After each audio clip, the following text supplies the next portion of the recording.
your body is actually battery powered. You are a battery powered machine, and you have a chemical battery, which is basically stored saturated body fat. So you're only supposed to be eating maybe 10% of your existence, or 5%, or 1%. And the rest of the time, you're supposed to be running off of stored body fat.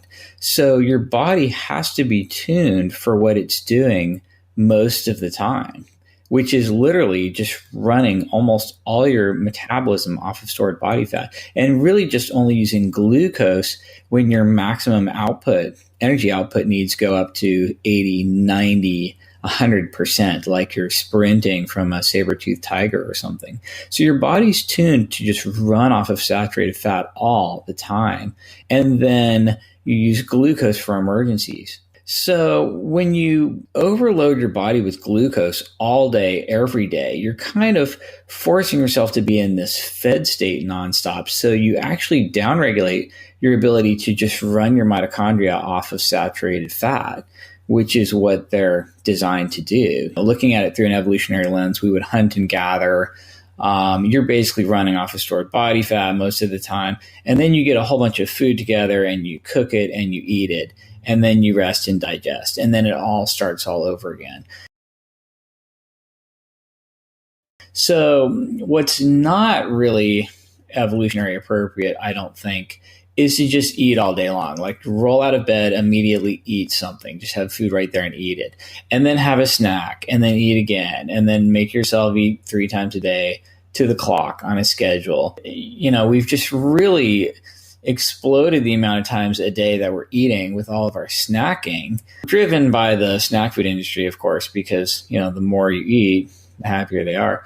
And it's really, really advantageous to roll that back. And we have all kinds of studies now on time-restricted eating. You can take any overweight or diabetic dog, cat, rat, mouse, or human, shrink their access to food from 24 hours a day down to, say, 8 hours a day, and they will immediately lose weight, lower body fat, lower blood sugar, reverse insulin resistance. It's fairly magical, and I am a huge fan of time-restricted eating.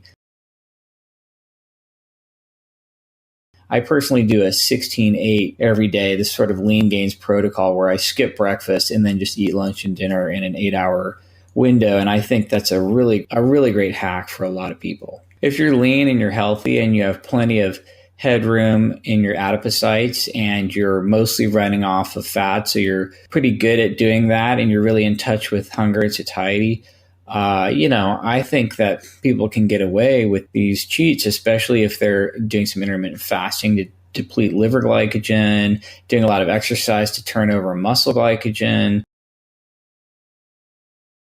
Insulin is basically just signaling the fed state. And I think the secret there is to keep it pulsatile. You know, you just don't want high insulin all the time. You really don't want to eat a handful of Skittles every 2 minutes for 24 hours. It's probably bad. With eating fat and protein rich foods instead of carbs, they have a higher satiety factor. So you tend to be full, right? I feel like that's a huge thing that people don't really understand. Protein is the most satiating macronutrient, dramatically more satiating than the others. Fat is second, and carbs are the least satiating, and alcohol literally makes you hungry.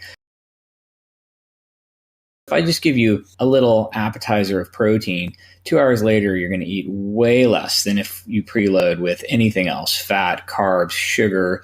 The worst is a combination of sugar and fat.